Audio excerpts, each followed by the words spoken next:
6번째 시간 시작하겠습니다. 자, 어제 우리 숙제 내드린 거 좀 해보셨나요?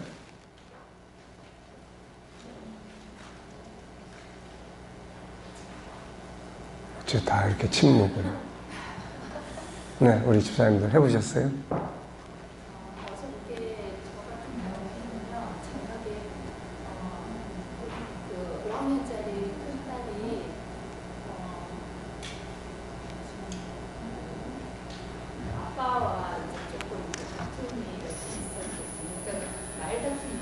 네. 그런데 중간에서 제가 어제 목사님 말씀하신 대로 평상시처럼 그렇게 한 게 아니라 그렇게 하는 것보다 이렇게 하는 게 더 낫지 않냐고 신랑한테 그렇게 말하고 그랬더니 그냥 서로 그러니까 좋게 얘기를 하니까 그 상대편에서 말을 더 이상 안 하더라고요. 네.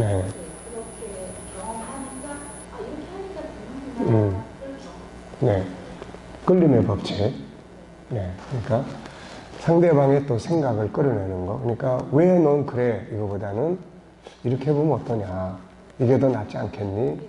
네. 그러니까 그러면 이제 얘가 자기 생각을 이제 꺼내서 이야기할 수 있는 이런 게 되죠. 그리고 또 그렇게 이야기해주면은 그게 이제 안에 있는 창세기 1장 17절 이거를 이제 끌어내는 거니까 이제 그런 부분들. 또 다른 분들, 다른 숙제. 외치는 거 해보라고 하셨죠? 어떻게 외치고 왔어요? 은서 엄마?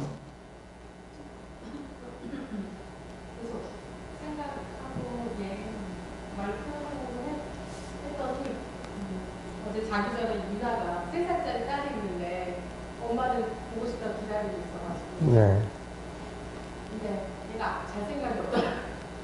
근데 계속 얘기를 하는 거예요. 어제 있었던 일 얘기해서 엄마, 아빠, 언니 얘기, 할머니 얘기 다 편성하셨으면 자라 아니야. 귀찮게 왜 그러냐. 네.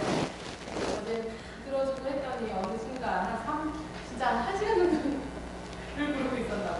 그래가지고 걔가 이제 본인이 이제 골아 떨어질 때까지 다 떨어지고 경청, 리더십.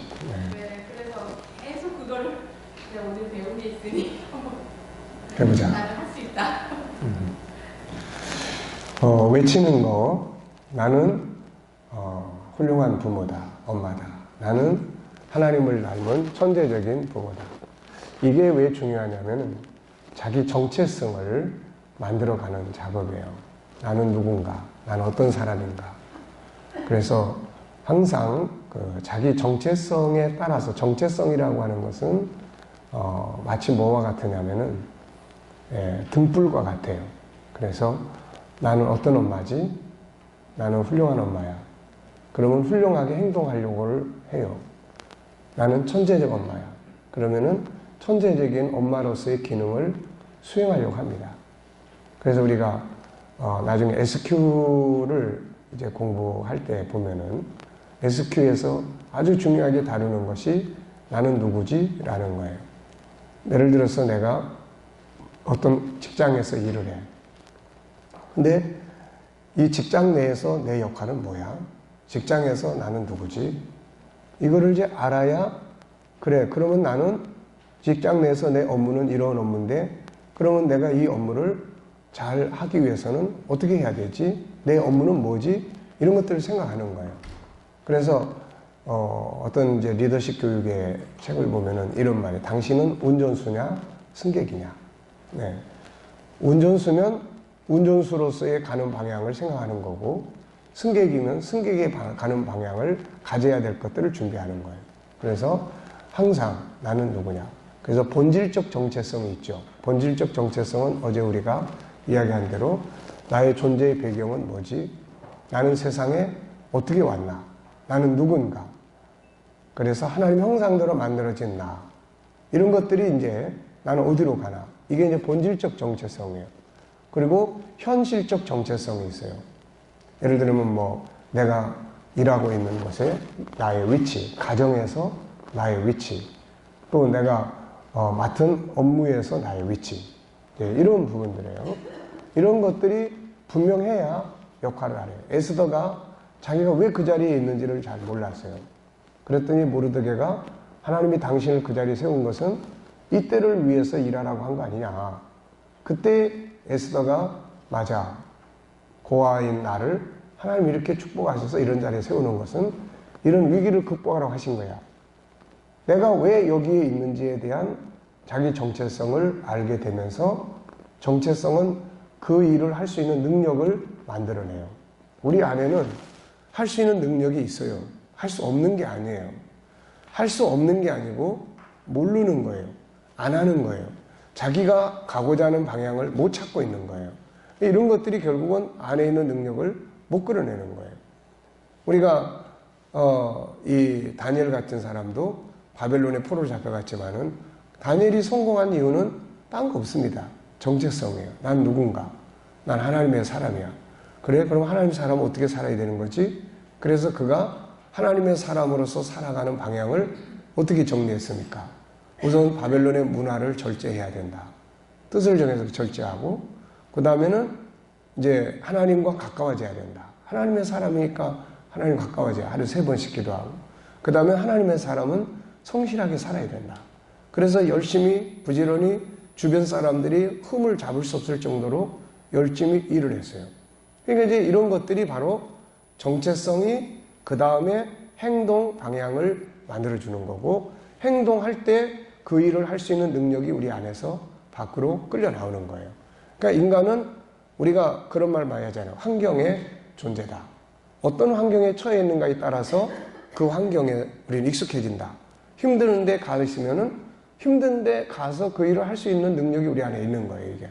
근데 항상 중요한 거는 나의 정체성의 문제예요. 정체성. 부모 교실도 마찬가지예요. 부모 교실에서 가장 중요한 것은 나는 어떤 사람인가? 나는 어떤 엄마인가? 그리고 또 우리가 정체성이라는 게 자기가 서 있는, 자기가 머물러 있는 곳에서 자기 역할에 대한 정체성도 있지만 어떤 상황 앞에서 나의 정체성도 있어요. 상황 앞에서. 그 어떤 상황에 부딪혔어. 상황에 부딪혔는데 내가 이 일을 할 수 있는 사람이야? 할 수 없는 사람이야? 그때 만약에 창세기 1장 28절을 생각하는 사람이라면 하나님 나한테 이걸 하도록 내 안에 능력을 주셨어. 난 할 수 있는 사람이야. 그러니까 상황 앞에서의 자기의 정체성을 바로 세우는 것은 굉장히 중요한 거예요. 우리가 예수 믿으면 우리의 정체성이 많이 바뀌죠. 우선 옛날에는 죄인이었는데 지금은 뭘로 바뀌어요? 의인으로 바뀌는 거예요. 그러면 이제 우리가 항상 뭡니까? 나는 의인이라고 하는 자기 정체성을 분명히 가져야 이 사람이 어떤 사람으로 살려고 합니까? 의인답게 살려고 하는 방향성이 만들어지는 거예요. 교회 안에서 내 역할은 뭐야? 나는 교회 안에서 장로야. 나는 교회 안에서 권사야, 집사야. 내 교회 안에서의 역할은 이거야.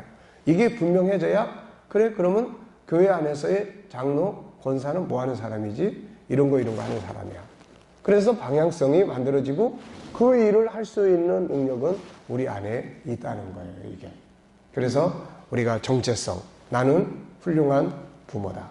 나는 하나님을 닮은 천재적인 엄마다. 이거를 항상 자기 정체성으로 가져야 돼요. 그런데 보통 우리 부모들이 아유 나 같은 게 뭐 이건 벌써 정체성이 틀린 거야 이게. 이스라엘 백성들이 가나안 땅 갔다 와가지고 12명이 정탐하고 와서 10명은 자기들의 정체성을 뭘로 규정합니까? 네. 우리가 스스로 보기에도 메뚜기 같다. 그러니까 자기들의 내면의 그림을, 자기들의 정체성을 스스로 뭘로 정해놓은 거예요? 메뚜기로 정해놓은 거예요. 이 사람들이 어떻게 그 일을 합니까? 못하는 거예요. 그래서 이 사람들은 아예 가나안 땅에 가볼 도전할 생각도 안 한 거예요. 그런데 여호수아 갈렙의 정체성은 뭐예요? 우리 하나님의 백성이고 하나님이 여기까지 인도하셨고 하나님이 저 땅을 우리에게 주실 거다. 이 정체성 때문에 결국은 가나안 땅에 들어가서 그 땅을 얻을 수가 있었던 거죠.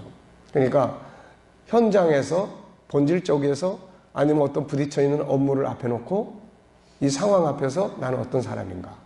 창세기 1장 28절. 나는 할 수 있는 능력이 내 안에 하나님 주셨다. 하나님이 이 일에 함께 하시면 이걸 할 수 있는 사람이다. 나는 하나님의 사람이다. 그러니까 내 안에 정체성을 만들기 위해서는 항상 내가 만들고 싶은 정체성, 그것도 뭐 그냥 피그말리온이라고 하는 피그말리온 효과라는 게 있어요. 이거는 그리스 신화인데 이게 교육학에서 많이 응용되는 이 신화예요. 이게 피그말리온이라는 사람이 조각을 만들었는데 아주 이쁜 여인상을 만들었어요. 만들어 놓고 보니까 이게 너무 이쁜 거예요. 그래서 이게 진짜 사람이 돼서 내 아내가 됐으면 좋겠다. 항상 내 아내가 됐으면 좋겠다. 이런 마음을 갖고 살았어요. 그리고 신에게 항상 그렇게 빌었습니다. 이 동상이 사람이 돼서 내 아내가 되게 해주세요. 그랬더니 어느 날 집에 와서 이렇게 만지니까는 사람이 된 거야, 이게. 이거는 그래서 이거를 교육학에서 많이 응용한 게 뭐냐면 이건 신화예요.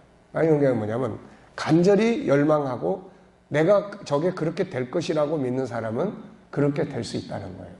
그래서 아이들에게 성적이 안 좋고 점수가 지능이 낮은 아이들을 어느 선생님한테 맡기면서 얘들은 천재들이니까 거기에 맞도록 교육을 시켜주세요 라고 맡겼어요.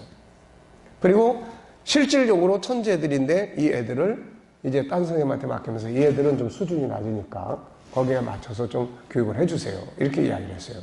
이건 실험한 결과입니다. 그랬더니 나중에 보니까 천재로 알고 교육을 시키는 애들은 수준이 굉장히 띄우고 자기들을 둔한 아이들로 생각하고 교육을 받고 시키는 사람들은 성적이 떨어지는 거예요, 이게. 그래서 사람은 자기를 어떤 존재로 인식하고 가느냐에 따라서 거기에 따른 능력이 나타나요. 피그말리온이라는 건 신화입니다.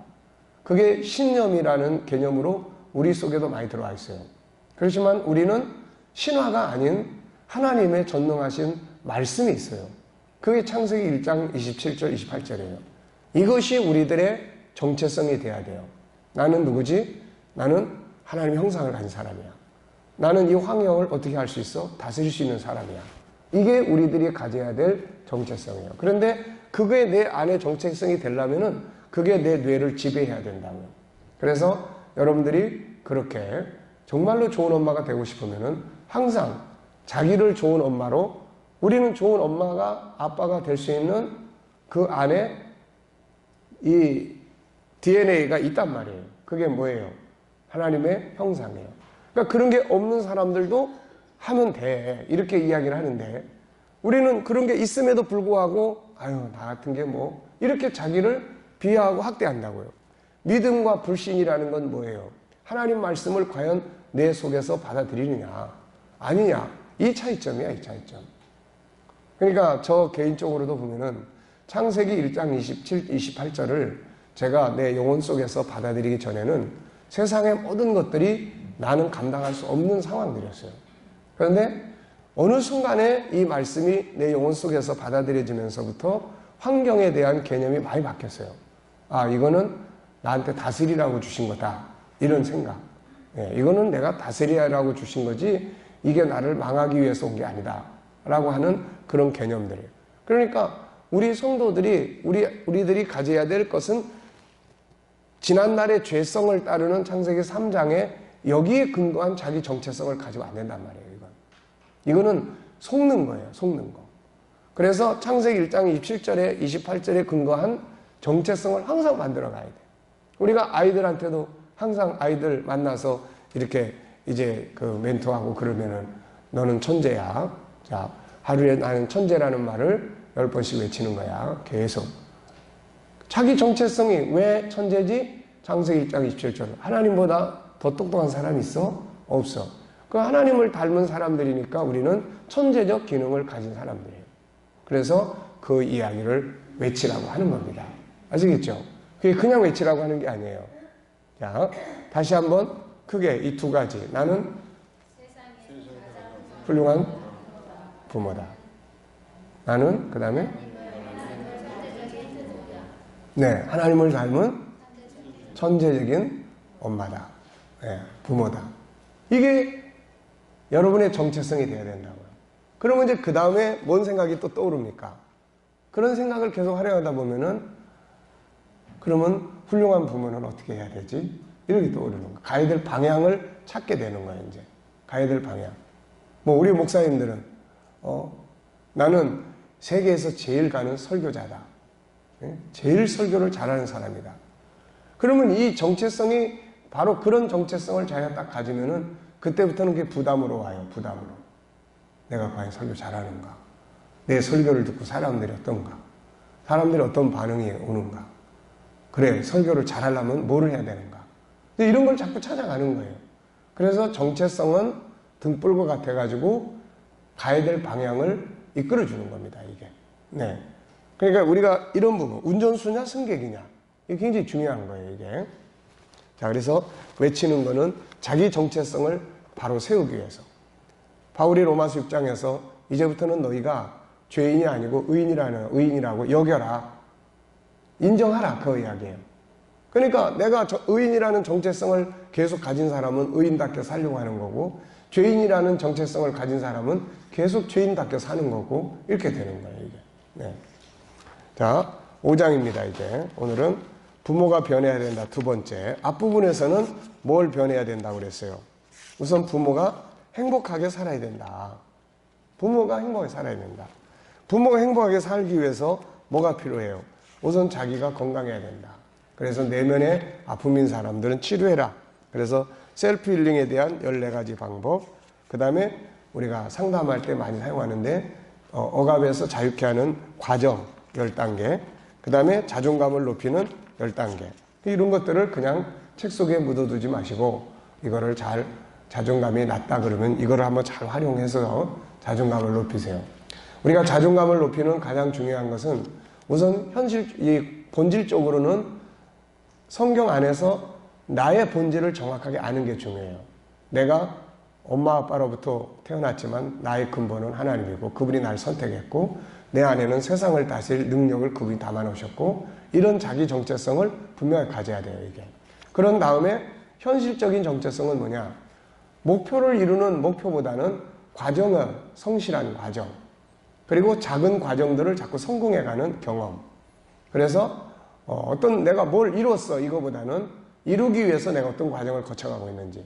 그래서 애들도 점수 몇 점이야 이거보다는 그 과정을 존중히 여겨주고 인정해주고 격려해주는 이런 거.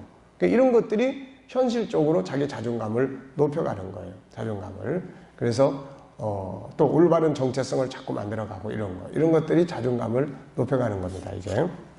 자, 이 시간에는 이제 삶의 패턴을 좀 바꿔라. 그래서 67페이지 보시면 첫 번째는 자녀의 모델이 되는 부모. 그래서 모델이 참 중요하죠. 모델. 사람은 보고 듣는 것이 머릿속에 들어가요. 뇌에 입력이 됩니다. 그래서 심리학자들은 이것을 무의식이라고 이야기를 해요. 무의식. 전혀 의식하지 않는데 행동되는 거. 이거를 전혀 무의식, 내가 저렇게 행동해야 되겠다. 이게 아닌데 그냥 그렇게 행동이 나와버리는 거죠, 이게. 그래서 이런 거를 심리학자들은 무의식이라고 이야기를 해요. 그러니까 이런 무의식은 어떻게 생기느냐면은 하나는 본질적으로 무의식에 들어와 있는 것들이 있어요. 그게 창세기 1장 27절. 이것도 무의식 속에 들어있어요. 그 다음에 창세기 3장. 이것도 무의식이에요. 그래서 창세기 1장 27절을 계속 공부하는 이유는 뭐냐면 무의식 속에 있는 하나님의 성품에 관한 것들이 의식의 현장으로 끌어내는 거야, 이게.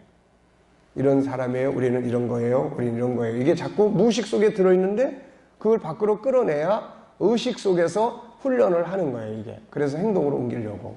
그러니까 내가 우리 부모님들이 어떻게 살았는지가 내 속의 그림처럼, 내 어린 시절이 어떻게 살았는지가 그림처럼 내 안에 딱 영상처럼 찍혀가지고 그리고 나서 그 다음에 이제 그거를 나도 모르게 행동하는 거예요. 그래서 내가 나는 우리 엄마처럼 안 해. 그렇지만 엄마처럼 행동하고 나는 우리 아빠처럼 안 살아. 그래도 아빠처럼 살게 되고 그러면 이제 이걸 차단하기 위해서 뭐 해야 돼요? 창세기 1장 27절 하나님의 성품보다 좋은 성품이 없어요. 엄마의 성품이 아니고 하나님의 성품. 아빠의 모습이 아닌 하나님의 성품. 이거를 이제 키워야 된다는 거예요. 이거를 키워줘야만 그것이 상대적으로 창세기 3장에서 시작된 이거를 바꿀 수 있는 거지 마음만 원한다고 그래가지고 바꿔지는 게 아니에요. 이게. 왜냐하면 내가 마음은 그렇게 안 살고 싶어. 이건 창세기 1장 27절의 본능이에요. 근데 나도 모르게 의식적으로 무의식 속에서 그 행동이 돼버려. 그런 거는 창세기 3장에 나오니까 창세기 1장 27절이 계속 속상한 거예요, 이게. 그렇게 안 살고 싶은데. 근데 창세기 1장 27절이 살고 싶은 대로 살아야 되는데 어떻게 살아야 되는지 몰라요, 이거. 어떻게 말을 해야 되는지 몰라. 어떻게 행동해야 되는지 몰라요. 그러니까 이 말과 행동을 공부를 해야 되는 거야, 이제. 그래서 하나님의 성품을 표현해 놓은 것들이 그거를 하나님의 성품이 우리 안에 무의식 속에 있는 것들을 밖으로 끌어내서 글로 써놓은 책이 성경책이라고요, 이게. 그러니까 성경을 통해서 우리가 하나님의 성품 속엔 이런 게 있고 이런 성품들은 이런 기능을 하는구나. 이거를 정리를 하는 거예요, 또 이렇게.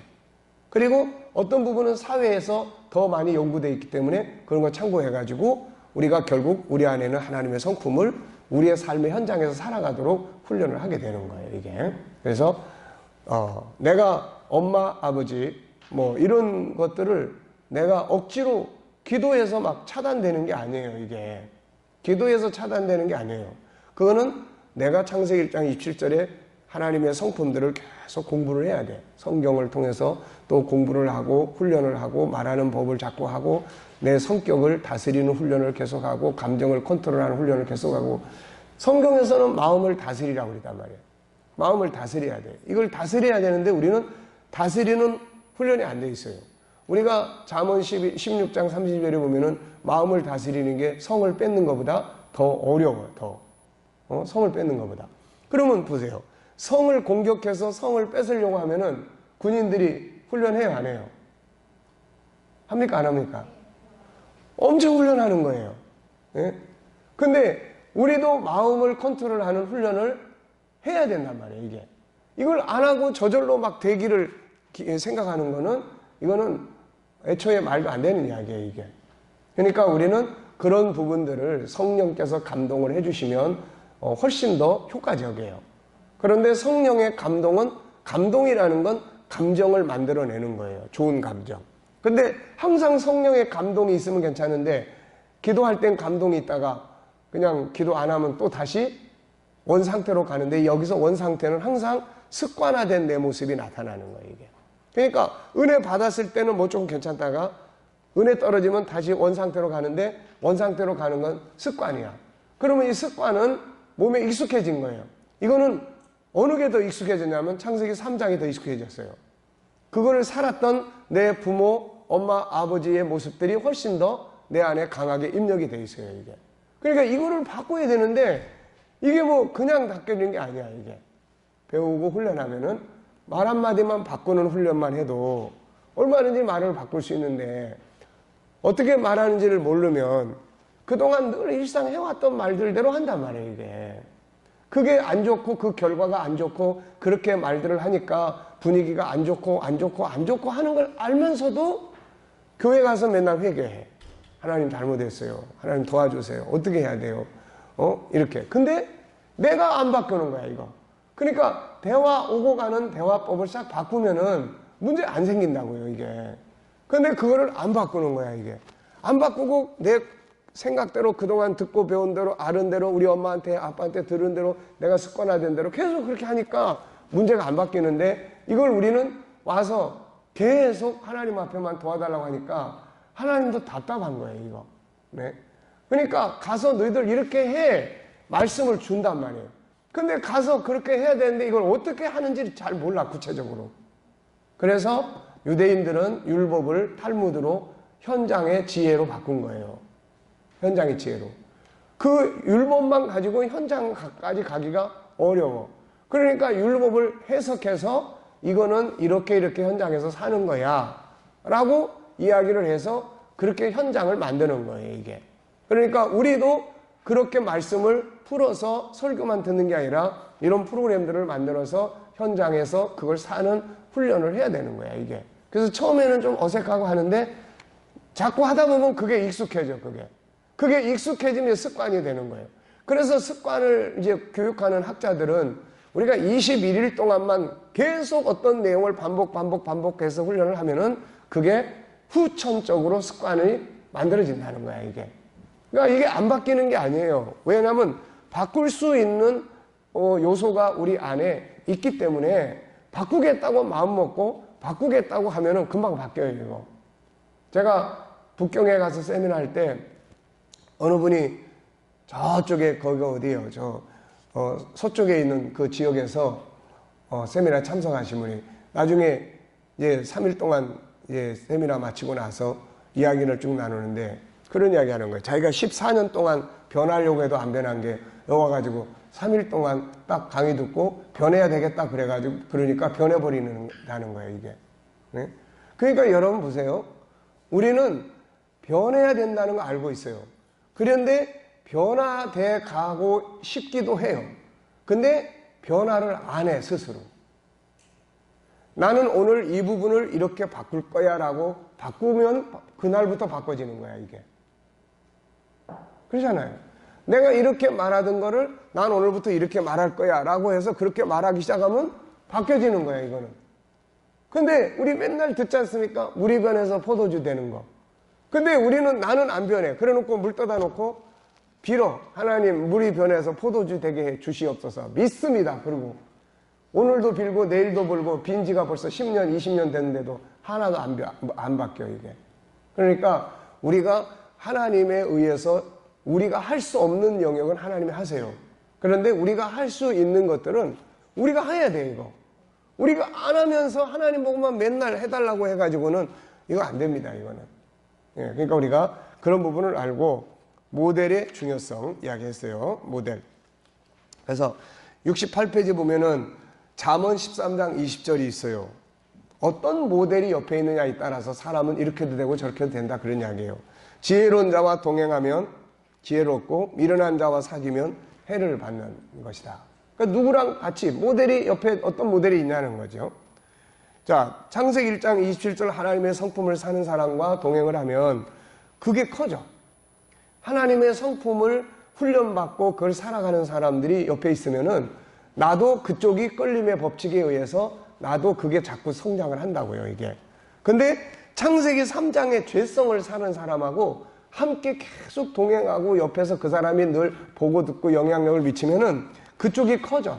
우리 안에는 두 개가 있기 때문에 이쪽이 커질 건지 이쪽이 커질 건지 하는 거는 내가 누구와 함께 있느냐, 어떤 훈련을 하느냐에 따라서 거기에 영향을 받아요. 그래서 앞에서도 이야기했잖아요. 저 아이는 어쩌면 저렇게 지 아빠의 성격을 닮았을까? 이상할 게 없어요. 항상 그걸 보고 듣기 때문에 그 모습이 그 속에 들어가 있는 거예요. 네. 늘 보고 듣는 그걸 닮아갈 수밖에 없는 거예요. 나는 절대로 아버지처럼 엄마처럼 안 살겠다 결심을 해요. 근데 나중에 어느 때 보면은 자기도 모르게 그렇게 행동하는 걸 보고 깜짝 놀랍니다. 전혀 이상한 게 아니에요. 그거는 부모의 언행이 그 아이들 속에 내면의 세계 속에서 그대로 입력이 딱 돼 있는 거예요, 이게. 이거는 뭐 1 더하기 1은 2야 이렇게 공부해서 입력되는 게 아니에요. 눈으로 보고 듣고. 그래서 귀로 듣고 공부하는 것보다 눈으로 보는 게 훨씬 강하게 입력이 다 돼버려요, 이게. 그러니까 그런 세월을 벌써 1년, 2년, 3년, 4년, 그리고 5년, 6년, 7년, 10년, 20년을 보고 듣고 했는데 그게 얼마나 강하게 새겨졌겠습니까, 이게. 그러니까 이제부터는 모델이 딱 바뀌면은 애들도 바뀌는 거야, 이게. 예, 그러잖아요. 집에서 엄마 아빠가 테레비 켜놓고 맨날 게임하고 테레비 보고 게임하고 맨날 그러면 옆에서 너는 숙제해 그리고 책 펼쳐놓으면 얘가 공부됩니까? 안 되는 거예요. 그러니까 만약에 그걸 원한다면은 아이가 책을 읽고 이런 걸 원한다면은 집에서 테레비 게임 싹 없애버려야 돼, 이거다. 그날로 그냥 싹 갖다 버려버리고 집을 도서관으로 만들어야 겠다. 여기저기 다 책을 딱 비치해 놓고 그리고 보면은 엄마도 공부하고 책 읽고 그리고 책에 나온 질문을 애한테 던지기도 하고 애한테 그 이야기를 해주기도 하고. 저도 책에서 나오는 좋은 이야기가 있으면은 매일 이제 우리 아들한테 카톡 보내면서 아들 오늘은 이런 게 참 의미가 있다. 그럼 이런 거 한번 생각해봐라. 그거 이제 보내준단 말이에요. 그러니까 자연스럽게 그렇게 이제 하다 보면은 분위기가 바뀌어, 얘도. 왜냐면 집을 나가서 살지 않는 한은 그 집에 들어와서 먹고 자고 그러고 사는데 영향을 안 받겠습니까? 근데 우리 부모가 안 바꾸는 거야, 이거. 그 숙제 열심히 하고 공부 열심히 해, 책 읽어. 선생님 내준 거 책 읽었어? 그래 놓고 테레비 틀어놓고 계속 드라마 2시간, 3시간씩 보고, 야, 빨리 자! 그러는데 엄마는 막 밤 11시, 12시간 넘도록 뭐 하고 있고 막 이러니까 이게 영 안 맞는 거예요.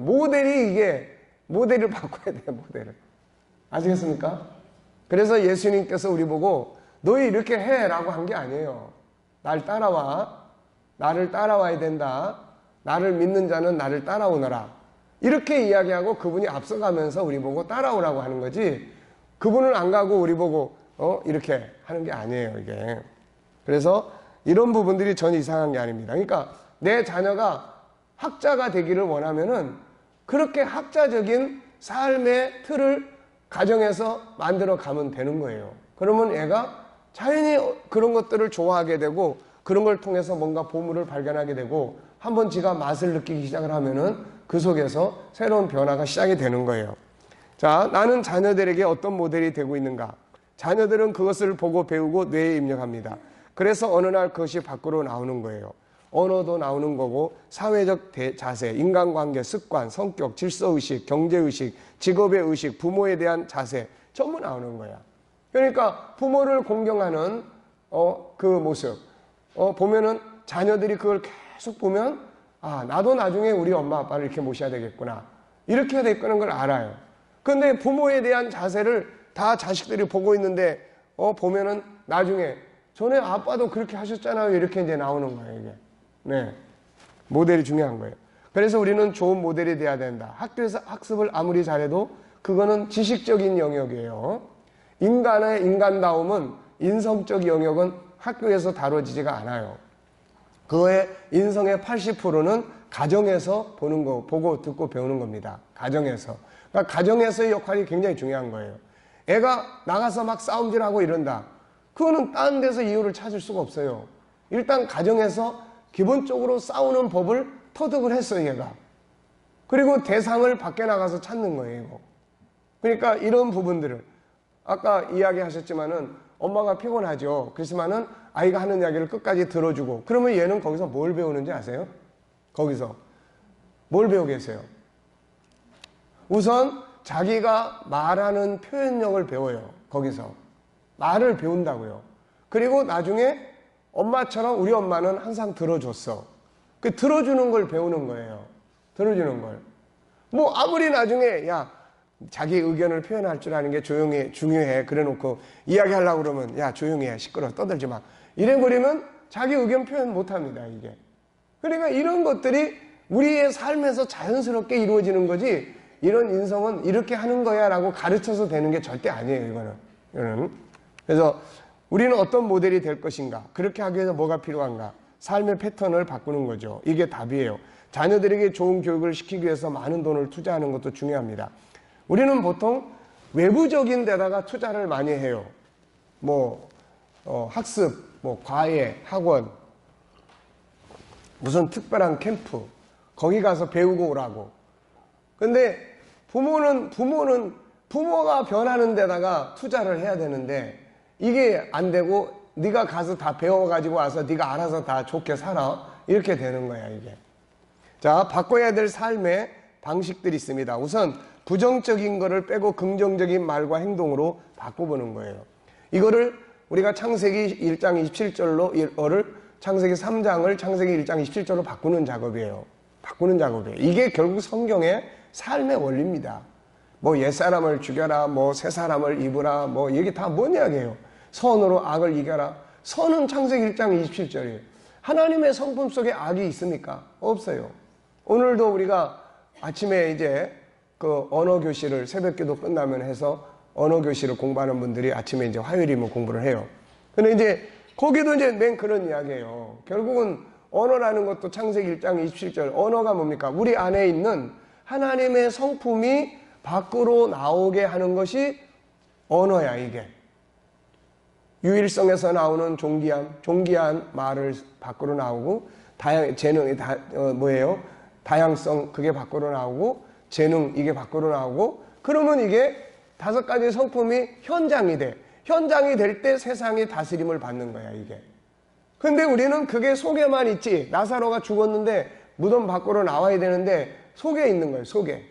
그러니까 아무 소용이 없어요. 속에서 살면 뭐합니까? 돌을 치워놓고 밖으로 나오게 해야 된다고, 이게. 그러니까 하나님의 속에 있는 생각이 말을 통해서 밖으로 나오니까 창조의 현장이 만들어지는 거예요, 이게. 그래서 우리 안에 있는 5가지 성품이 말로 나와야 되는데 5가지 성품은 안에 갇혀 있고 말로 나올 때는 로마서 3장에 있는 것처럼 뭔 말이 나와요, 이게. 전부 창세기 3장에 밖으로 나오는 거야. 창세기 3장에. 네. 그 라비스라고 하는 사람이 내 안에 잠든 거인을 깨우라, 이 사람이 언어 사전을 찾아봤어요.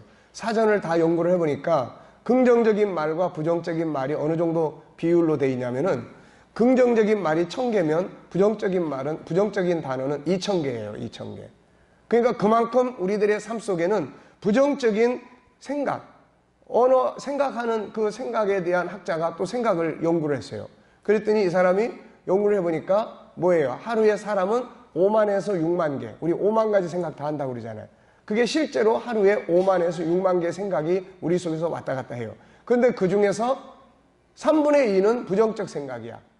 그러니까 생각도 훈련을 안 하면 그냥 내버려 두면 맨 나쁜 생각만 하는 거예요. 그게 훨씬 더 많아, 이게. 그러니까 창세기 1장 27절보다 창세기 3장이 훨씬 더 강화되어 있는 것이 우리들의 삶의 현장이에요, 이게. 아이들이 학교에 가가지고 그게 기독교 학교든 그게 세상 학교든 상관없어요. 아이들의 세계는 어른들이 볼 때 기독교 학교지 아이들의 내면의 세계 속에서는 세상의 정보들이 다 오고 가고 한다고, 이게 다. 그러니까 이런 정보들을 아이들이 듣고 보고 하는데 언어도 배 이상의 나쁜 말, 생각도 배 이상의 3분의 2가 안 좋은 생각, 이거를 계속 하루, 이틀, 1년, 2년 계속 강화시킨다고 생각을 해보십시오, 이게.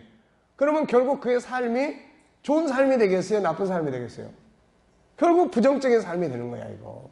그러니까 이 긍정적인 말과 행동, 부정적인 거 요걸 빼고, 그래서 창세기 3장 예수님이 나를 따라오고 그러던 자기를 부인하라고 그랬어요. 거기서 부인해야 될 것은 창세기 3장의 나예요. 창세기 3장의 나는 예수님하고 안 맞습니다, 얘는. 예수님 못 따라가요. 예수님은 이 땅에 오셔가지고 타락하지 않은 하나님의 형상의 본성을 살았어요. 그러면 그 본성을 우리가 따라가야 되는데 창세기 3장을 사는 사람들이 어떻게 예수님의 그 형상을 따라갑니까? 못 따라가는 거예요, 이거. 그러니까 그거 부정해라. 그거 부인하고 나를 따라오려거든 그 부인하고 나하고 똑같은 형상을 가져야 돼. 그게 뭡니까? 하나님이 우리한테 주셨던 하나님의 형상, 그거를 찾아야 돼. 그게 따라갈 수 있는 거야.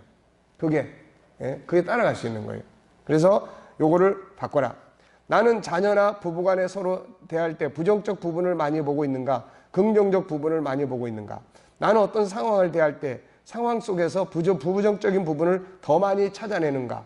아니면 긍정적인 부분을 더 많이 찾아내는가? 똑같은 상황을 만난 사람들이 부정적인 걸 더 많이 찾아내는 사람은 실패의 길로 가요. 이걸 우리는 2차 실패라고 이야기를 해요. 똑같은 상황인데 그 안에 있는 긍정적인 걸 찾아가는 사람은 그 환경 때문에 성공을 해요. 그러니까 결국은 환경 때문에 망하는 게 아니에요. 환경이 잘못되어 있다 하더라도 그 다음에 2차적으로 선택하는 건 누가 선택하냐면 내가 선택하는 거예요. 이 길로 갈 건지 저 길로 갈 건지. 우리가 에레미야 22장에 보면은 네 앞에 생명의 길, 사망의 길. 예수님도 좁은 문, 넓은 문, 멸망으로 가는 문, 생명으로 가는 문. 어느 길로 갈 건지 그거는 우리가 알아서 선택하는 거예요, 이거다. 내가 일하고 있는 직업이나 업무에 대해서 부정적 부분을 더 많이 말하는가? 긍정적 부분을 더 많이 말하는가? 나의 언어 속에는 부정이 많은가? 긍정이 많은가? 아이들에게 부정적인 언어와 생각, 행동들이 나타난다면 하나는 근본적인 원인이 있고 하나는 누군가로부터 보고 들으면서 죄성의 내용 중에 부정적인 요소에 더 많은 영향을 받았기 때문이에요. 학교, 각종 미디어에서 쏟아내는 정보의 역할도 있지만 대표적인 것은 부모의 삶이에요. 내 자녀가 인생을 실패하게 만드는 부정적인 삶의 스타일을 나에게서 배운다고 생각을 해보세요. 그렇게 애가 잘 되도록 돈 많이 투자해가지고 공부시키고 그러는데 나중에 얘가 인생을 실패하는 원인이 나를 통해서 보고 배웠다. 이거는 비참한 일이잖아요. 누구도 그걸 원하는 게 아니에요. 그렇다면은 우리가 지금부터라도 내 스타일을 바꿔야 됩니다. 자, 성경에는 이걸 잘 보여주는 사건이 있죠. 이스라엘 백성들이 애굽에 나와서 하나님이 약속하신 땅인 가나안 땅을 향해 가는 과정입니다. 민수기 13장 14장에 보면은 부모들이 가나안 땅 갔다 와서 원망하다가 하나님께서 너희들 도저히 안 되겠다 해가지고 38년 동안 광야에서 그들이 다 죽을 때까지 살게 했어요. 그런데 이 사람들이 민수기 13장 14장이 부모가 그렇게 했는데 민수기 20장이 그 뒤로 40년째 되는 해에 거기 와 있어요. 그러니까 민수기 13장은 그들이 애굽에서 나온 지 2년째에 벌어진 사건이고 20장은 40년째 되는 해예요. 그러니까 38년 광야에 가서 살다가 와가지고 자식들이 세대에 와서 20장에 와서 또 원망하는 거예요. 이거 또 원망하는 거예요. 부모가 원망하다 망한 그 자리에 자식들이 40년 만에 와가지고 또 원망하는 거예요.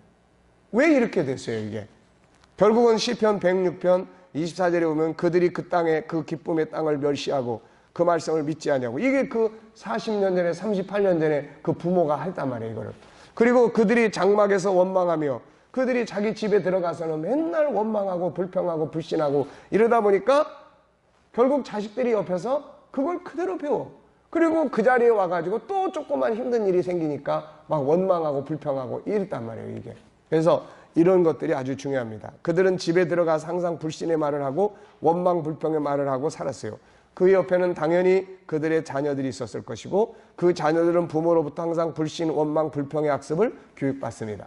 우리가 잘 되기를 위해 항상 기도하고 많은 돈을 투자해서 교육하고 있는 자녀들의 장래를 망치게 하는 생활 습관을 우리가 교육하고 있다면 얼마나 안타까운 일이에요. 이제 자녀를 대할 때, 모든 환경을 대할 때, 자기가 하고 있는 직업을 말할 때 부정적으로 보고 말하던 생활 습관을 긍정적으로 말하고 소중한 의미들을 찾아서 감사하는 방식으로 바꿔서 이야기를 해야 돼요. 근데 우리 어른들도 보면은 모였다 그러면 항상 비판하는 이야기, 불평하는 이야기, 남에 대한 이야기, 안 좋은 이야기, 계속 전부 그런 이야기만 해요. 그런 이야기만. 그런데 그런 이야기들을 만약에 옆에서 애들이 있다면은 그 다 그대로 배우는 거예요. 그래서 정치하는 놈들은 다 나쁜 놈들. 애들이 뭘 알아요? 근데 그렇게 인식하는 거예요, 이게. 그렇게. 그러니까 이런 부분들이 벌써 다 그런 정보에 의해서 애들이 익숙해지게 되는 겁니다. 그래서 이런 거 아주 조심해야 돼요. 자, 그래서 이런 부물들을 우리가 바꿔야 된다. 자, 그 다음에 두 번째는 이제 가치가 이제 부모 중심의 가치에서 자녀 중심의, 자녀의 가치 중심으로 이거 바꿔줘야 돼요. 물론 때로는 애들의 생각하고 하는 것들에 대한 가치가 아직 경험이 없기 때문에 미숙할 수도 있고 잘못될 수도 있어요. 그렇지만 대체적으로는 지금의 우리 한국 사회나 대체적으로 이런 거는 부모가 애들이 살아가는 인생의 가치를 거의 정해버려요. 거의 다 정해버립니다. 그래가지고 나중에 가다 보니까 그게 자기가 안 맞다든지 이런 문제들이 많이 생겨요. 자, 우리 각각 이런 말 하죠. 엄마 아빠가 다 너 위해서 이런 말 하지 나 위해서 하냐? 다 너 잘 되라고 하는 소리니까 잘 들어. 응? 이렇게 항상 우리는 익숙해져 있어요. 물론 맞아요. 자녀가 잘못되라고 가르치는 부모는 세상에 없습니다. 그러나 문제는 옳다고 주장하는 부모의 가치가 시대적으로 안 맞을 수도 있어요.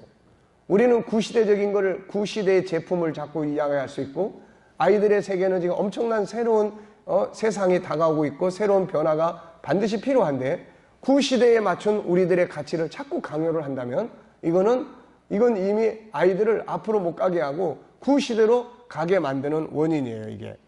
그래서 우리가 알아야 할 중요한 건 자녀와 부모는 서로 다른 개체라는 사실이에요. 모두가 하나씩만 존재하는 자인데 어떻게 같은 생각, 같은 일을 할 수 있는가. 이 속에서 세상을 다스릴 아이들 속에 있는 재능의 창고의 문이 닫혀버리고 자기를 잃어버린 채로 부모의 꼭두각시나 로봇이 되어 의미도 없는 인생을 살게 되고 후에는 자신을 그렇게 만든 부모를 원망하게 돼요. 그리고 자기를 잃어버린 시간에 대해서 후회를 하게 됩니다. 가끔가다 그런 이야기 많이 하죠. 그때 우리 엄마가 나한테 그런 이야기만 안 했으면 내가 그 길로 안 갔을 텐데. 뭐 그런 이야기. 나도 그때부터 하고 싶은 걸 했으면 지금은 어땠을까? 뭐 이런 후회들 엄청 많이 합니다, 이거. 그러니까 부모는 옆에서 담벼락이 되고 옆에서 지켜봐주고 지지해주고 그런 역할들이지 부모가 자기 인생의 가치를 애들 보고 그대로 따라오라고 하는 것은 이건 안 맞는 겁니다, 이게. 우리가 다 다른데. 자녀가 자녀 자신으로 살게 하고 선택을 존중하고 그의 생각을 존중하고 다름을 중요하게 여기라. 중요한 건 자녀들이 부모가 시키는 대로 하는 게 아니라 자기 가치, 자기 생각, 자기 창의력적인 아이디어, 자기의 주도적 삶을 당당히 말하고 그렇게 살아가도록 도와야 한다는 거예요. 이런 분야로 생각이 넓어질 수 있도록 역할을 해줘야 된다는 거예요. 그런 면에서 부모의 경험이나 또 조언이나 또 다양한 정보나 이런 걸 제공해 주는 건 좋아요. 그렇지만 넌 이거 아니면 안 돼. 네. 뭐 예를 들어서 전에 우리 그 교회에 학교 선생님으로 있던 분이 이제 부목사로 부교육자로 있던 분이 있는데 그분이 그런 이야기 하는 거예요. 목사님, 요즘 제 고민입니다. 아이들 그 대학 들어가려면 선생님이 그거 써줘야 되잖아요. 근데 그 아버지가 판사야. 근데 이 아이는 도저히 법을 전공해서 할 수가 없는 애야, 이게. 그 학교에서도 성적이 막 100등 밑으로 떨어져 있는 애가 어떻게 이거 법을 할 수 있냐는 거예요. 그래서 부모가 와가지고서는 이 아이는 전공을 다른 쪽으로 선택을 해보게 하는 게 어떠냐 하는데, 당신은 써주기만 하면 되지 뭐 말이 이렇게 많냐고 그냥 써달라고 하는 거예요, 법대로. 그러니까 이런 문제들이 사실상은 엄청난 갈등을 만들어내고 아이들의 미래를 망치게 만들어버리고 그러는 거죠, 이게. 그래서 그런 부분들, 그러니까 조언, 정보 제공, 다양한 것들은 부모가 더 많이 알고 있어요. 그런 반면에 또 모르는 세계도 많아. 애들의 세계, 미래의 세계는 우리보다 걔네들이 더 잘 알아요. 다가오는 세계에 대해서는. 그러면 이제 이런 부분들에 대해서 그들의 선택을 존중히 여기고 그들의 선택이 잘된 건지 잘못된 건지 스스로 그거를 부모가 진단할 게 아니라 아이 스스로가 그거를 평가하고 다시 한번 생각해 볼 수 있도록 부모는 자꾸 코치의 역할을 해줘야 돼요. 코치의 역할을. 중요한 것은 자녀들이 부모가 시키는 대로 하는 게 아니고 자기의 가치, 생각, 창의력, 아이디어, 주도적 삶이 필요하다는 거죠. 그것을 위해 지시와 명령보다는 아이의 생각을 들어볼 수 있도록 의견을 묻고 아이의 의견을 존중하고 그걸 지지하고 때로는 기다려주고 지켜봐주는 삶이 필요해요. 물론 때로는 잘못된 것들을 고집할 때도 있죠. 이때는 야단치고 협박할 게 아니라 그걸 선택한 이유가 뭔지, 왜 그걸 선택했는지를 얘 나름대로도 선택한 이유가 있을 거라고요. 그러면 그 선택한 부분들에 대해서 계속 대화를 나누는 거예요. 질문을 하고. 이것이 왜 이걸 선택을 했어? 선택한 이유가 있을 텐데 한번 이야기해 볼 수 있겠어? 그래서 선택한 이유 이러이러해서요. 그러면 이런 부분이 뭐 그걸 통해서 돈을 얼마나 버냐 못 버냐 이런 쪽으로 가버리면 안 돼. 이거는 그거는 우리 어른들의 입장엔 그게 중요한데 애들의 관점에서는 그게 중요한 게 아니에요. 그리고 거기에다가 맞춰버리면 애들은 그야말로 돈을 많이 벌 수 있는 애인데도 나중에 돈을 조금 버는 그쪽으로 가게 만드는 문제가 생겨요, 이게. 그러니까 그런 부분들을 나한테 맞추지 말고 왜 이렇게 생각을 했는지, 그리고 이것이 이렇게 진행된다면 어떻게 될 건지, 앞으로 미래의 산업과 이게 어떤 연관성이 있다고 생각해. 선택한 부분들에 대해서 이게 어떻게. 그래서 그런 부분을 이제 계속 토론하는 거예요. 토론을 하다 보면은 내가 생각을 좀 바꿔야 될 것 같아요. 라든지, 아직 정보를 몰라서 그런 경우도 많고. 그러니까 이런 부분들이 아주 중요합니다. 그리고 어떤 걸 선택을 하면 옆에서 이제 예를 들면은 지난번에도 이제 우리 아이도 이제 그 아빠 코칭에 대해서 좀 공부했으면 좋겠다. 그래가지고 이제 방학 때 와가지고 와서 코칭을 이제 하루에 2시간씩 계속 했는데 왜 네가 이 일에 흥미를 가지게 됐어? 그랬더니 자기가 지금 이제 매니지먼트를 하는데, 그러면 그날은 이제 매니지먼트에 대해서 이야기를 많이 나눴어요. 너 매니지먼트가 뭔지 아냐? 그러니까 얘는 이제 학문적으로만 이야기를 하는 거예요. 그래서 매니지먼트는 결국 사람을 다루는 일이야. 매니지먼트는. 그렇다면 네가 앞으로 사람을 다루게 되는데 그게 인사과에서 속할 수도 있는 거고 사람 관리하는 쪽에서도 할 수 있는 거고, 네가 갔는데 사람들을 관리를 해야 되는데 그 사람의 장점도 찾아내야 되고 배치를 정확하게 해서 실력을 최대한으로 극대화시키는 능력을 길러야 되는데, 이런 것들을 하려면 사람의 장점을 찾아내는 이런 훈련도 해야 되고, 그래서 네가 이러이러한 부분들을 옆에다 붙여주면은 네가 훨씬 더 매니지먼트가 효과적으로 있게 될 거다. 그리고 이제 그런 다양한 부분들을 정보를 이제 제공을 해주는 거죠. 무엇을 할 것인가, 어디로 갈 것인가는 지가 선택을 해야 되는 거예요, 이거는. 그런데 그 가는 길에 대해서 더 보완하고 더 많은 정보를 제공할 수 있는 것은 이제 정보를 많이 아는 사람들이죠. 자, 그 다음에 이제 말하는 방법을 바꾸는 거예요. 말하는 방법. 부모와 자녀 사이에 일어나는 많은 갈등과 상처는 잘못된 대화에서 만들어져요. 폭언, 무시하는 말, 비교하는 말, 일방적인 지시와 명령, 단점만 지적해서 야단치는 말, 부모의 생각만 강요하는 말. 자, 어떤 아빠는 아들에게 말할 때마다 아들의 자존심을 건드리죠. 그래가지고 먹고 살겠냐? 누구는 어떻다는데 넌 누굴 닮아서 이 모양이냐? 자기 말만 하고 자녀의 말은 들어보려고 하지 않는다든지, 부모의 감정만 중요하지 자녀의 감정은 전혀 헤아려고 하지 않는다. 그래서 상처가 되고 자기 위대한 꿈을 접어버려요. 생각의 기능을 기계처럼 아니면 꼭두가시처럼 만들어버려요. 말해봐야 야단만 맞기 때문이죠. 그래서 자녀가 위대한 세상의 리더로 성장을 한다면, 그러면 이제 여기서도 중요한 게 뭐예요? 아까 얘기한 것처럼 보호자냐 리더자냐의 차이점. 보호자는 아이가 나 이런 거 할 거야. 그래, 그러면 알았어. 그렇게 해봐. 하는 건 보호자의 역할이에요. 근데 아까 이야기한 것처럼 리더자로서 역할을 하려면은 그거에 대한 장단점, 그거에 대한 미래적 전망, 그것과 관계된 정보, 그것과 관계된 어떤 부분들에 대해서 충분히 같이 대화를 나누고 토론을 할 수 있다면은 그건 리더자예요. 그거는. 그런데 우리나라는 이제 이런 공부들을 하면은 그다음부터는 뭘 하고 싶은데 난 이런 거 하고 싶어. 그래, 열심히 해봐. 그걸로 끝이야, 이제. 더 이상 어떻게 코치를 못 해주는 거예요, 이게. 그러니까 이제 이런 부분에서 우리 부모들이 코칭에 대한 공부도 해야 되고, 이런 다양한 공부들이 필요한 거예요. 그래서 필요하면은 얘가 가고자 하는 그런 분야의 책들도 부모가 읽어보고, 예? 미래에 대한 전망도 짚어보고. 그래서 이제 이런 것들을 가지고 선택은 지가 하지만 가야 될 방향성에 대한 폭넓은 생각을 갖도록 해주는 것은 부모가 옆에서 이제 리더십을 발휘해 주는 것이, 이게 중요한 거예요, 이게. 자, 가장 먼저 할 것은 경청이죠. 들어주는 겁니다. 감정의 소리, 본능의 소리를 들을 수 있어야 되고, 공감하는 능력. 얘가 지금 어떤 걸 선택을 하는데 가만히 놓고 보니까 아빠 비위 맞추려고 그런 소리 하는 거지, 지 진심에는 그런 본능이 아니에요. 그러면 이런 걸 이제 찾아서 이걸 바꿔줄 수 있도록 해야 되겠죠, 이게. 그래서 말하는 능력을 또 길러야 됩니다. 공감의 능력. 훈계는 나중에 하고 우선 공감하고, 그 다음에 말하는 능력이에요. 말은 세 가지 형태가 있다고 그랬죠. 하나는 평범한 말이 있고, 하나는 재능을 개발해주는 말이 있고, 하나는 싸우는 말이 있어요. 어떤 말을 하면 감정이 싸나워져 가지고 싸워. 어떤 말을 하면 안에 있는 재능을 끌어내. 어떤 말을 하면 평범해, 그냥. 그러니까 이제는 부모가 이 책에서 제일 많이 강조하는 건 보호자로 살 거냐 아니면 리더십을 발휘할 거냐의 문제예요, 이게. 네. 자, 그래서 언어의 중요성은 이렇게 잠언 12장 18절에 칼로 찌르는 것처럼 함부로 말하는 사람이 있고, 지혜로운 자의 혀는 양약과 같아 치료하는 말이 있어요. 18장 21절 죽고 사는 게 혀의 힘에 달렸어요. 애들이 스마트폰에서 SNS 상에서 자기들끼리 댓글 달다가 거기 그것 때문에 죽는 애들이 있어요. 댓글 때문에. 그러니까 말이 사람을 죽이고 살리는 거예요. 상대방의 생각을 말할 수 있게 하는 좋은 질문의 기술자가 돼야 돼요. 질문이 중요해요. 질문이 엄청나게 중요합니다. 그래서 질문법에 대해서 반드시 우리 부모들은 한 번쯤은 공부를 쭉 하셔야 돼요. 네. G7 프로그램에서는 11권에서 언어의 힘과 중요성, 언어의 기술을 다루고 있고, 12권에서는 질문의 기술을 다루고 있어요. 그래서 이런 부분들을 우리가 공부를 하고, 아, 질문이라는 게 이런 거구나. 충분히 하고, 그 다음에는 우리가 뭘 해야 돼요? 우리 아이를 이끌어가기 위해서 질문을 개발해야 돼, 이제. 개발해야 됩니다.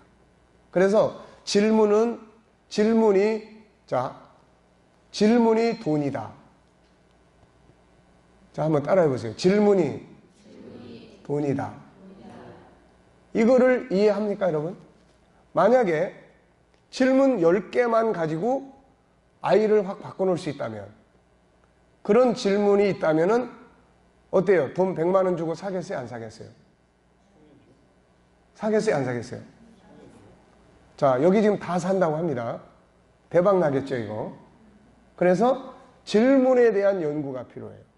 움직이지 않는 애가 어떤 질문을 딱 던지니까 얘가 움직이기 시작을 하느냐. 네. 그래서 질문이라고 해서 막 하는 게 아니에요. 질문도 질이 있어요, 질. 질문에도 질이 있습니다. 하나님은 정말 질문을 잘하세요. 예수님도. 아담아, 어디 있느냐. 이게 얼마나 예민한 질문인지 모릅니다. 꼼짝할 수 없는 질문이에요. 죄 짓고 숨어 있는데 하나님 그거 모릅니까? 아담아, 어디 있느냐. 정말 만 가지를 생각하게 하는 질문이에요, 이게. 그러니까 우리가 살아가는 동안에 이 질문이라는 게 무지하게 중요해요. 세상의 모든 문명의 발전은 다 어디서 시작이 되냐면 질문에서 시작하는 거예요. 전부 다. 질문에서. 전부 다. 이걸 어떻게 발전시키지? 하늘의 별을 보고 사람이 어떻게 저기 올라갈 수 있지? 그런 거 다 연구하다 보니까 올라가게 되는 거야, 결국은. 그러니까 애가 공부를 잘하느냐 못하느냐 하는 거는 우리들이 어떤 질문을 던지느냐에 달려 있어요, 이게. 할 수 있는 능력은 애들 속에 있단 말이에요. 그 근거가 뭐예요? 예, 창세기 1장 27절이 그게 근거야, 그게. 할 수 있는 능력이 있다고요. 그래서 교육도 필요하고, 그래서 질문도 필요하고 하는 거야, 다. 교육은 집어넣는 교육이고, 교육이 마중물 역할을 할 수가 있어요. 교육이. 책도 그냥 학교에서 책 많이 읽어라. 이거요. 쓸데없는 노력 엄청 많이 하는 겁니다, 이거. 그걸 하기 전에 아이들이 먼저 좋아하는 게 뭔지를 찾아줘야 돼요. 그리고 아이들이 어떤 걸 하고 싶어 하는지를 찾아야 돼요. 그리고 그것과 관계된 책을 보게 해줘야 돼요, 이게. 근데 지금은 그런 걸 하기 않고 학교에서는 이거는 훌륭한 책이니까 이 책은 기본적으로 다 읽어야 돼 해서 읽도록 하다 보니까 읽어도 이게 뭔지도 모르고 남아있는 것도 없고 그냥 생각은 딴 데 있고 후다닥 해치우는 거예요, 이게. 이런 습관 길러주면 안 돼요. 그래서 어려서부터 지가 좋아하는 거를 열심히 책도 그 분야에서 읽게 해가지고 그 다음에는 그 분야에서 자기가 연구를 하게 만들어줘야 돼요. 이 책을 통해서 얻은 게 무엇인지. 지난번에 독후감 때문에 한 아이가 이제 멘토를 했어요. 얘가 이제 그것 때문에 학교에서 선생님이 점수를 잘못 쪄가지고 아주 속상해가지고 왔어요. 그래서 나도 뭐 독서 전문을 내가 한 것도 아니지만은 일반적으로 봤을 때 책을 어떻게 읽고 결국 선생님이 뭐 보고 싶어 하겠어요? 결국 이 책에 대한 내용에 대해서 네가 어떻게 생각하는지 이걸 보고 싶어 할 거다. 결국은 책 속에 있는 이야기를 잘 쓰는 게 이게 아니고 이 책을 보고 네가 뭘 느꼈고 이 책 속에서 네가 얻은 게 뭐야? 이거를 보고 싶었을 거다. 그러니까 이렇게 한번 써봐라 해서 이야기를 해준 적이 있어요. 그러니까 우리가 그런 부분들에서도 책이라는 것도 그렇잖아요. 그래서 저도 그냥 이 책 저 책 막 읽는 게 아니에요. 먼저 이제 이런 걸 하면서 필요한 책이 있어요. 필요한 책. 그걸 인터넷 속에 딱 쳐보면은 그 속에서 예를 들어서 지금 질문법을 제가 정리를 하려면은 우선 성경이 기본이 돼야 되고 성경이 우리가 중요한 건 성경이니까 성경이 이제 수십 년 동안 안에 이제 입력이 돼 있으니까 그 다음에는 세상 사람들은 이런 걸 어떻게 다루고 있는 거를 위해서 질문 딱 쳐보면은 책들이 쭉 나가요. 그러면 그거 한 16번 이렇게 쭉 갔다가 읽어보면은 대강 다 내용이 나와. 대강 다 나오면은 그 다음에 이제 성경에서 이야기하는 것과 이것이 어떤 합일체가 있는지 그리고 실제로 우리 현장에서 뭐가 필요한지를 이제 그건 내가 정리하는 거예요, 이제. 그래서 그런 부분들을 다루는 거야. 그러다 보면은 책이 흐트러 이게 낭비되는 게 별로 없죠. 그냥 사다만 놓고 덮어놓는 것보다는 거의 본단 말이에요, 거의. 왜냐하면 읽어야 알게 되니까 이게. 그러니까 이런 관점에서 애들의 독서 능력을 길러주면 애들이 뭔가 어려서부터 자기 전공을 계속 만들어가는 거예요, 전공을. 이 전공이라는 게 뭐 어느 날 갑자기 딱 나오는 게 아니에요. 지가 좋아하는 거를 전문화시켜 나가는 게 이게 전공이라고요, 이게. 네. 그래서 언어. 자, 10분간 휴식하고 이어서 계속 하겠습니다.